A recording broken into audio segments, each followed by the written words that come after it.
প্রজেক্টের বর্তমান অবস্থা যদি বলি, আমাদের যে ডুপ্লেক্সগুলো রয়েছে সেখানে লোক অলরেডি থাকা শুরু করেছেন এবং প্রজেক্টের বিদ্যুৎ লাইন মাটির নিচ দিয়ে টানা আছে, পানির ব্যবস্থা আছে।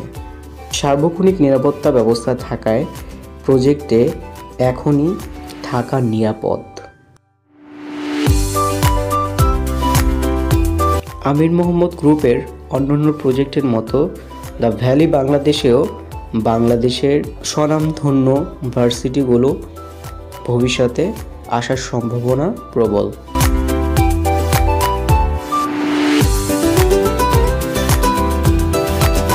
এছাড়াও সপ্তাহে 7 দিন প্রজেক্টটি ঘুরে দেখার জন্য ঢাকার মধ্য থেকে ট্রান্সপোর্ট সুবিধা দিচ্ছে আমির মোহাম্মদ গ্রুপ।